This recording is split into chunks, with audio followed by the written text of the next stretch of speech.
terlalu besar.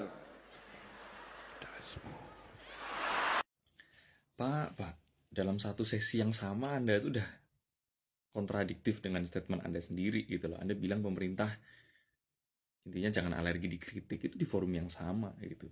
Terus beliau nge-mention sendiri ketika ada yang ngeritik kabinetnya gemuk, malah bilang keluar kata-kata dasmu kayak gitu. Yang menurutku itu untuk seorang presiden keluar kata-kata seperti itu tuh memalukan gitu. Dan ngasih contohnya tuh nggak apple to apple, Pak. Timor Leste itu negara, mohon maaf Pak, di Asia Tenggara sekarang dia yang paling bawah gitu. Ngasih contoh yang apple to apple tuh buat negara maju gitu. Negara maju yang sangat efisien gitu. Banyak kok negara-negara yang kementeriannya cuma 20-an aja gitu, dan mereka berhasil maju dengan itu gitu.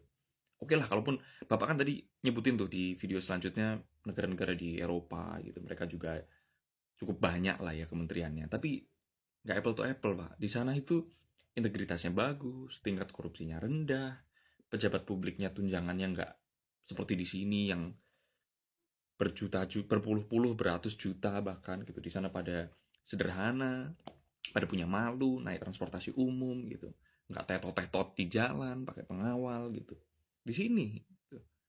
Jadi tolonglah ya, dan siapapun yang menonton itu tolonglah jangan mudah membandingkan sesuatu yang padahal itu nggak apple to apple, digeneralisasi seakan-akan sama gitu. Membandingkannya itu nggak utuh, nggak komprehensif, dan itu miris aja. Aku nggak ngerti ada tim risetnya yang ngasih tahu Bapak ini nggak sih gitu. Tolong lah Pak, tolong gitu. Anda masih punya kesempatan gitu. Tolong diperbaiki mulai dari cara komunikasi publiknya. Anda tuh udah presiden sekarang gitu. Etikanya tolong dijaga dari pemilihan diksi katanya gitu. Termasuk soal jangan berargumen menggunakan data mentah atau interpretasi yang nggak utuh gitu. Udah itu aja.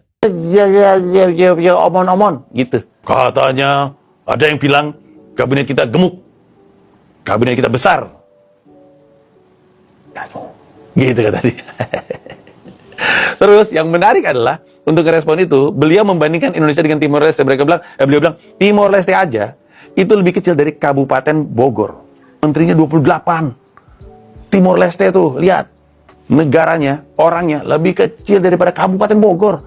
Gitu katanya Pak Prabowo. Pak Prabowo ngomong itu seakan-akan itu adalah argumen yang valid. Ya Pak, ngapain bandingin sama Timor Leste? Baru juga jadi negara kemarin, Pak. Baru.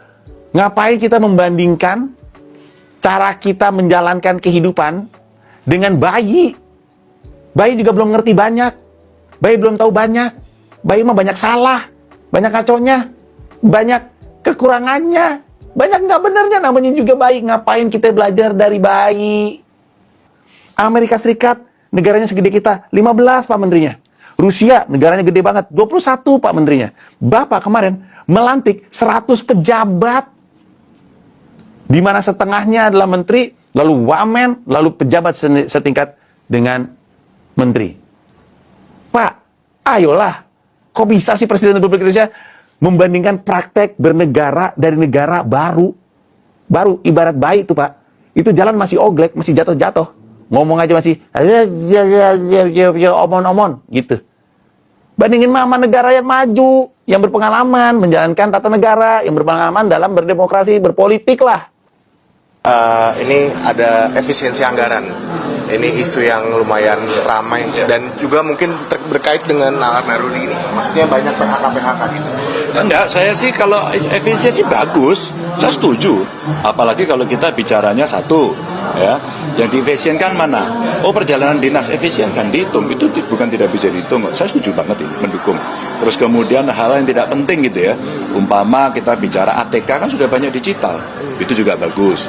Mungkin makan minum itu biasanya kalau di Pemda, ini pengalaman saya ya, di pemerintahan saya kira akan sama, itu juga biasanya tinggi. Kalau itu bisa dilakukan, efisiensi bagus. Maka dua, kelembagaannya. Kalau bisa slimming, kan juga akan efisien toh. Maka saran saya, mulai dari pusat sampai daerah, lembaganya juga harus dislimmingkan. Diefisienkan, tidak hanya anggarannya saja. Dan kalau ini sebagai sebuah gerakan tidak hanya politis, tidak hanya teknokratis, tapi juga gerakan yang membangun kesadaran bersama, mungkin bagus juga dari atas dulu. Kami selama ini tidak akan pernah menerima bayaran separuh saja, umpama juga akan bisa memberikan contoh yang baik. Oh, maka mereka yang duduk itu, mereka semua sedang melaksanakan ibadahnya. Untuk kemudian tidak berpikir pada fasilitas-fasilitas yang mewah. Itu saya kira kalau itu dilakukan, saya mendukung penuh. Tapi ingat, satu yang saya ingatkan betul. Dihitung betul, hati-hati betul, dan tentu pertimbangkan mana-mana yang tidak mengganggu hak individu. Mana-mana program yang sudah disiapkan untuk mendorong pertumbuhan ekonomi jangan diganggu. Ya, kalau itu bisa dilakukan, kita dukung penuh. Oke. Tentu teman-teman juga sudah mendengarkan sedikit kritik mengenai pidato Pak Presiden kita, yaitu Prabowo Subianto, mengeluarkan statement atau kata endasmu. Tentu seorang presiden tidak selayaknya berkomunikasi seperti itu, dan tentu tidak salah ketika masyarakat ataupun pengamat-pengamat politik lainnya mengkritik dan mengomentari perkataan dari Pak Presiden Prabowo Subianto, karena memang seorang pemimpin dan ini bukan masyarakat lagi, melainkan seorang pemimpin Republik Indonesia sebagai presiden, tentu tidak seharusnya mengeluarkan kata-kata endasmu. Tentu kita berharap juga Pak Presiden Prabowo Subianto tidak membanding-bandingkan negara Timur Leste yang baru merdeka. Tentu apa yang dikatakan oleh Panji sangat benar ya teman-teman, karena negara tersebut masih baru lahir. Jadi tidak mungkin dan tidak sepantasnya kita belajar ke sana. Nah, tapi kita bisa dengarkan beberapa pidato-pidato dari Pak Presiden kita Prabowo Subianto, bahwa kata-kata yang terakhirnya yang mengatakan endasmu ini akan banyak diperbincangkan, karena menurut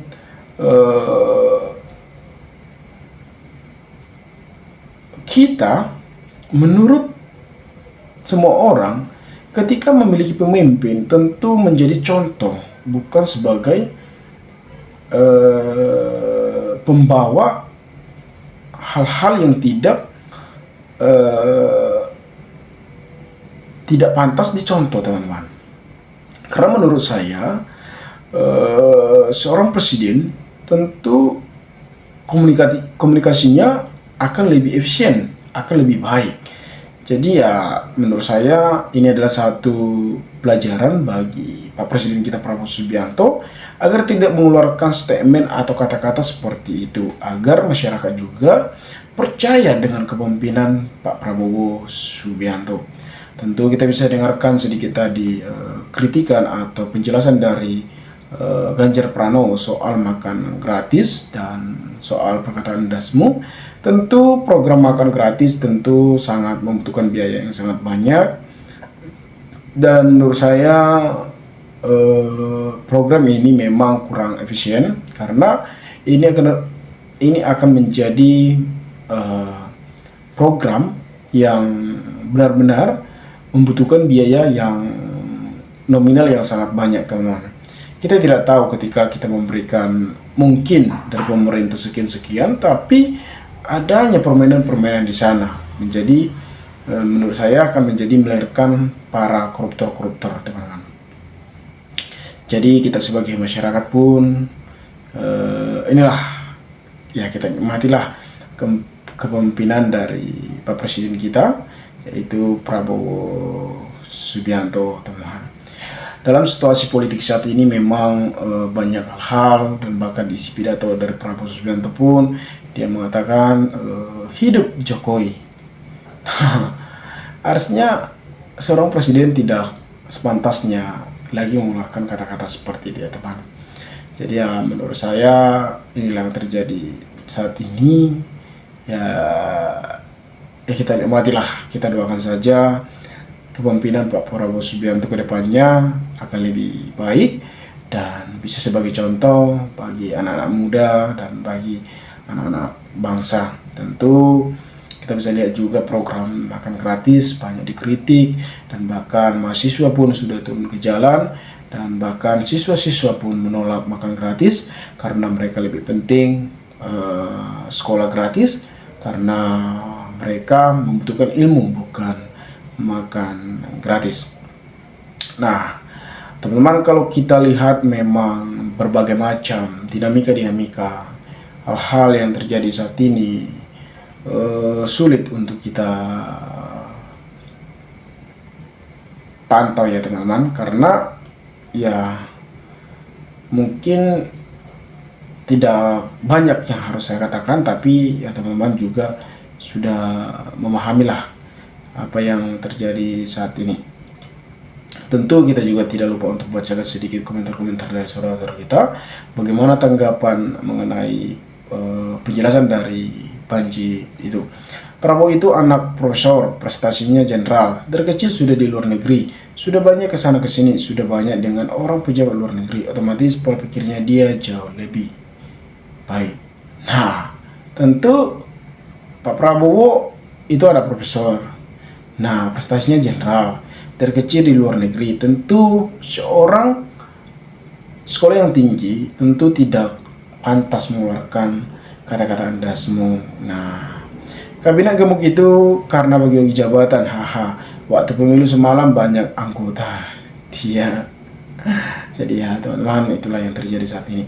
Mungkin teman sekian video ini. Jika ada pertanyaan atau tanggapan teman, maka berikanlah tanggapan teman kolom komentar agar kita bisa saling tukar pikiran satu antara lain. Salam inspirasi, salam NKRI. Sonora TV melaporkan.